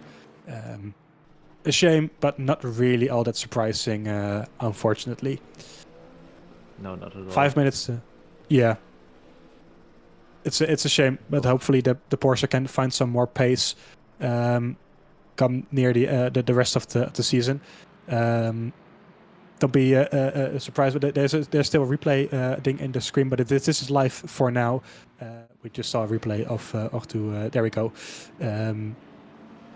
Avunto is still leading by almost 15 seconds, followed by Bortolin in P2 and Poor in P3. These two still going at it. Mohamed Colombo and Corey Jason for P10 right now in the GT3 field. These cars have been fighting each other all over the place for the last, well, I think 40 minutes at this point. Yeah, sure. It's really a great battle and a great race from both of them. As we see Corey seeking for the inside, but Mohamed does the good old switcheroo once again. It's really one of his favorite moves, you can see. In like every corner he's defending or attacking, he always tries to pull out the switchback. I mean, it is extremely effective against drivers who are trying to brake as late as possible, and it's just a very satisfying and beautiful move that can be done in motor racing. As we see, it was very successful now as he's running in P10 again. Yes, great stuff from these two who have been going at it for pretty much the whole race. I'm interested to see if we can speak to either of them after this race. Of course, we do interviews after the race with any of the drivers who want to talk to us. So hopefully we can have some nice conversations about this very intense and interesting race, which has flown by, in my opinion. Only 3 minutes to go, so I would think about 2 laps to go right now. So it's going to be interesting to see if we can speak to any of them, as we see Bortolin making his way past these 2 drivers. Yeah, I think it's 2 laps to go then, with Havunto being 15 seconds ahead. Oh, that's close from Gabulpour, currently P3 in the hypercar class, trying to make his way past as well, hunting down Bortolin in P2. I think Kanani is has found his place in P5, falling back a little bit compared to Cagliardini in P4, who I think had a great strategy. I think he pitted very early and has made his way all the way up to P4 at the moment. So it's very good stuff from him. as he he fell down quite far back in the field at the early end of at the early beginning of this race. So great stuff from him. In GT3, it is still Fuchs leading comfortably ever since pretty much the start of this race. He's been leading, followed by Roth, who made up 2 places, and Benoit, who started in P3. Kienbaum currently in P5. He started in P2 originally, so not the greatest race, not the race he would have wanted. Same goes for Grata, who's currently P14, losing 7 places, and Salinas, who unfortunately will not make the finish line tonight. So a lot of a couple of cars in the GT field not being all that happy. Same goes for probably Tempest in the hypercar field, who, as we've mentioned before, was fighting for P2 and P3 at some point, but had a mistake with the pit stop. I'm very curious to see what happened there. So hopefully we can talk to him afterwards. Losing 6 places this race, having started in P3. Speaking of P3, this battle is on here. Mattia Bortolin followed by Gabopur, closely following, only 2 tenths between them. So Bortolin not being the happiest of campers, going through the traffic with, I think this is the final lap of the race. Can Gabopur go for P2, or is he just gonna be happy with P3? Of course, early season you want to get those points for as much points as you can, but you don't want to take all the risks, unnecessary risks. Coming down into turn 8 up towards turn 9. GT traffic ahead of them. Not going to be great news for Bortolin. Maybe he can find a way past the inside. I don't think he can for now. No, very close stuff here through turn 9. Neither of them making a mistake, so that's good stuff. Up to turn 11. Close stuff in between the 2 drivers. Is there any more traffic ahead? I think there's a Aston Martin ahead, but it shouldn't hold them up all that much, I don't think. So I think pending any mistakes from Gabopur, he should have this in the bag. I'm going to knock on wood for that one. Let's hope the commentator's curse doesn't hunt him tonight. Ahead of him, though, Havunto is coming up towards the start-finish line, I think. I think they will get another lap, if I'm correct. I think they do. Oh, yes, they do, actually. I think they do, yeah. Oh, that was extremely close. Let's hope nobody short-filled there. That would be very unfortunate. So one more lap of great racing around this superb racing track as we see Gabopur going towards down the inside of Bortolin into turn 1. Does he make it stick? I think he does. Great stuff from him. I did not expect him to go for that, but as you can see in the virtual energy graphic, only 3% for Gabopur. So it's going to be quite tight for him if that is enough virtual energy to finish this race, as we see some contact between the Ferrari of Bortolin and the BMW, I think that was, of... Lexus. Yes, it was. Stratman. The Lexus, yes, Stratman. There we go. I know cars. So great stuff from these drivers, as we see the other Lexus going wide there. Yeah. Exactly, being pushed out into turn 9 and 10. Past the Aston. Well, a great move there from Gabopur up to P2. So he did calculate the risk, and he was like, yeah, this is worth it. Let's go for it. And he made it stick. Meanwhile, Corey Jason trying to fight Nicolas Becher for P9. Colombo was in this fight at some point as well, but I think he fell down just a little bit. Meanwhile, we have Juho. He is ahead of him. There you go. Juho Havunto coming up towards the start-finish line. He will be your race winner for race number 1 in the VMS Bronze Series here in Bahrain. As we see a final dive bomb from... late lunge. But late lunge from Bortolin. Oh, and he loses it on the... that's just a shame. He loses it on the final corner of the race. Even losing P3 there to Gagliardini. So that is the risk I was talking about earlier. You don't want to take all the risks. Maybe even losing P4 here. Just about secured it. Yes, he does. Very close stuff there. But an unfortunate end for Bortolin there, just missing out on the podium. Meanwhile, we have Fuchs winning in GT3. Great stuff and very dominant drive from him, with Roth and Benoit in P2 and P3. This battle is still going on for P9. Nicolas Becher and Corey Jason closely following each other for P9 near the near end of this field. As we see the final hypercars making the way across the start-finish line. As Kanani eventually comes home in P5. Nicolas Becher P9 in GT3, followed by Corey Jason in P10. As we see the final GT3 cars making their way towards the start-finish line. One car going very slowly there. That's Alexander Radoskovic, maybe running out of fuel on the line there. I think he did, but I think he made it just about. So that's good stuff from him. Well, there you have it. That is the first race done for the VMS Bronze Series Season 3 here in Bahrain. A dominant victory in a hypercar for Havunto in the Ferrari over 15 seconds, I think, to Gaboupour, who claims P2 in the end. Followed by Gagliardini, who got a very fortunate podium in the end after Bortolin spun on the final corner of this racetrack. Kanani comes home in a very strong P5, having started all the way down in P8, I believe. It was having a great start and fighting for P2 and 3 all the way through the race. P5, very nice result, nothing to be ashamed about. Then we have Sterle, Marucelli, and Tempest in P8, which is it's a shame for him. For him, he was fighting for P3, made a mistake with the pit stop, and now all the way down in P8. He will not be happy about that. Barrault in, I think that's the first Aston Martin Valkyrie in P9, and Puccinella in the other Valkyrie, I think. No, he's in the Ferrari as well. And we have 2 DNFs for Porto in the Porsche and the second Peugeot of Zino van Driesche. And GT3 then Fuchs with a very dominant win, 15 seconds as well, followed by Roth and Banuada. Great stuff from those guys. Stein in P4. Kienbaum starting in P2, but not having the greatest races, finishing down in P5. He'll be happy to score some points anyway. Stratman had a good race, but unfortunately missing out on the top spots, so P6 for him. Wenger in P7, Colombo P8 eventually. We saw some great driving from him all the way through the race with Bessier and Jason, who make up places 9 and 10. Great driving from those guys all the way through.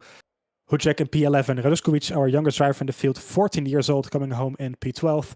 Grata in P13, and your DNS are Bolger and Salinas. Well, there you have it. Let's see if any drivers want to talk to us. Well, yes, that was a great race, Daniel. That was very enjoyable. Yeah, it really was. My personal favorite, I think, was the Colombo and Jason racing was really great. It was like the whole race from 20 minutes elapsed to like the last lap, or I think the last couple of laps. It was really just great and fair racing. It was very tight. It was very on the limit, but never out of the limits and out of the rule book. So really great drive by both of them. It was surely was good stuff from him. We have Usama Kanani, the Peugeot driver, waiting for us in the interview room. So I'm gonna see if I can drag him up here for now. Right now, yes, I can actually. Good evening, Usama Kanani. Thank you for joining us. That was a very exciting race for you from our end. Did you enjoy yourself out there? Oh yeah, it was really intense. It was really tight. Everybody was within like half a second from each other. If you lose one position, there's going to be a train of cars behind you. It was really amazing and really exciting too. I mean, props to everyone who participated. That was really clean and everybody just kept it respectful on track. Good stuff. So, of course, you started, I think, in P8, I think it was. But you were fighting for P2 and P3 from the very start. So what happened there? Did you just have a great launch at the beginning? So basically, I knew that the qualifying is going to be difficult for me. So I tried to focus more on the race pace. And even though I lacked a bit of race pace too, I just committed to the start. I was going to try to go aggressive, try to get some positions and try to hold it as much as we can so I can cover for the pit stop. That worked well for the beginning, and then I start to struggle with the car.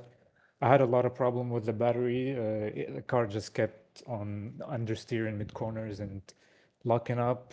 it's just showing you as soon as you make like small mistakes, it's pretty much gonna be really downhill from there, because this is a really tight race. And yeah, I mean, it's just, this race just proves that the Ferrari is once again really difficult to beat. Well, I do respect your choice for the Peugeot nonetheless. It was very entertaining from our side, as I mentioned. So good job on that. Daniel, did you have any questions for Usama? I do not know.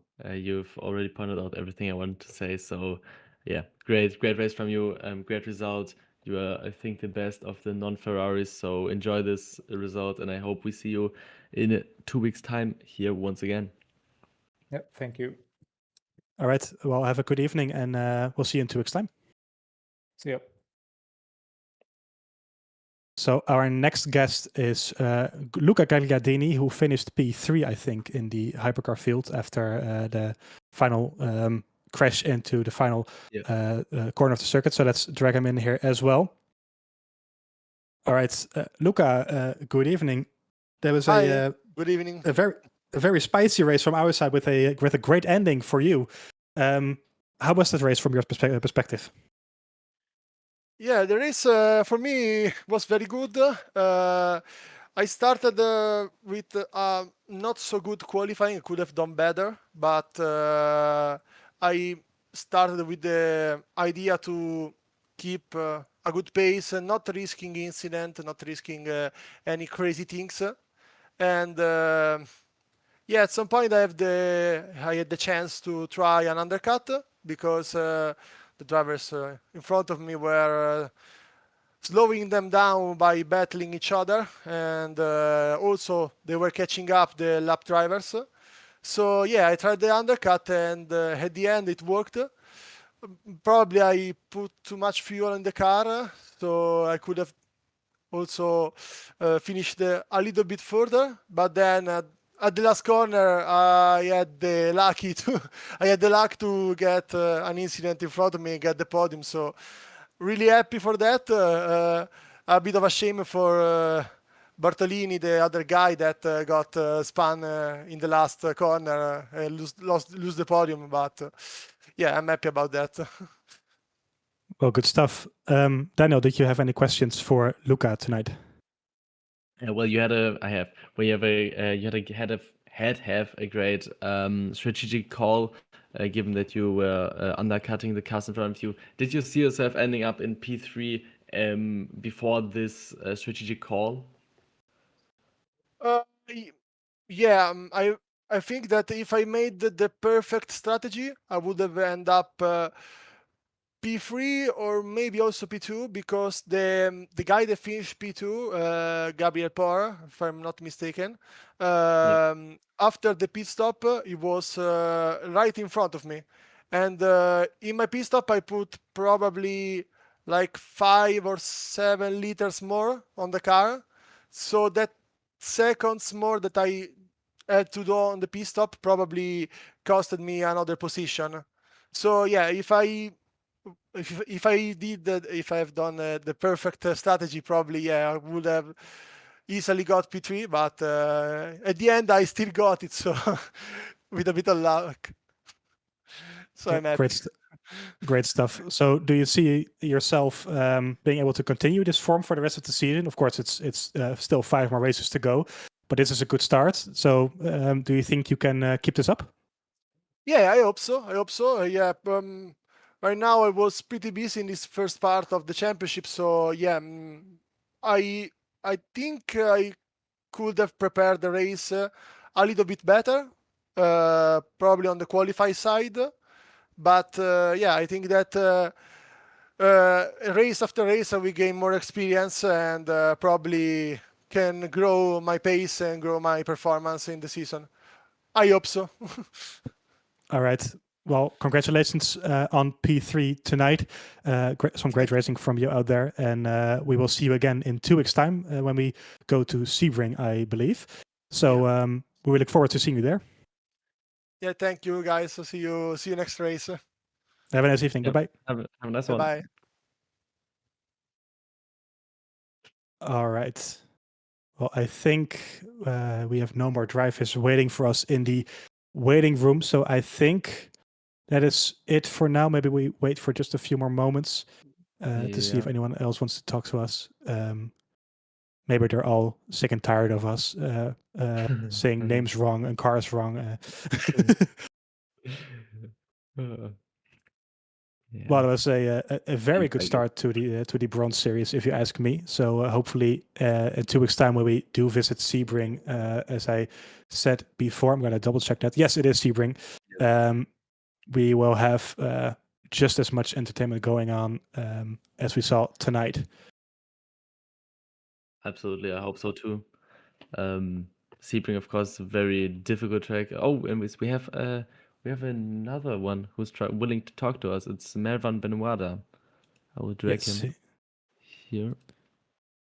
Hello, Mervan. How are you doing? Hello, fine. Fine. It was a good race, a lot of fight. Well, congratulations. I think you ended up in P3 in the end, after qualifying P3 as well in the Aston. Were you surprised by your own pace, or did you kind of expect to be at the front? Actually, yes, a lot, but it was really surprising to being able to keep the P2 in P3. All right. Well, Sorry, I was I heard the live in. Yeah, I'm new. A lot of carnage going on, a lot of contacts with the hypercars and stuff. How was it for you to manage those hypercars going around you? Yeah, with every hypercar it was good. Just this one, I didn't hope her to dive at this moment, but it happened. I just had a 3 tire that was in yellow and the rear of my car, but I still managed to keep a good pace and keep my P3 against Rotman. All right, good stuff. Yeah. So next week we are over 2 weeks' time. We're going to Sebring. Are you looking forward to the track, or do you think does it suit you at all? It's not a track where I'm really good, but I will have approximately the same pace as Bahrain. So I hope for P5, P4, something like that. Yeah. All right, good stuff. Daniel, did you have any questions for Mervan? I don't know. No, I'm just wishing you all the best and congrats on your very nice achievement, finishing on the podium. Enjoy this result, and we'll see you in 2 weeks' time in Sebring, riding the bumps. Yeah, thanks a lot, and thanks for the casting. You're very welcome. Well, have a good evening. You too. All right, and I think with that we're gonna wrap up around here. Daniel, thank you very much for joining me tonight. It was great fun commentating with you again.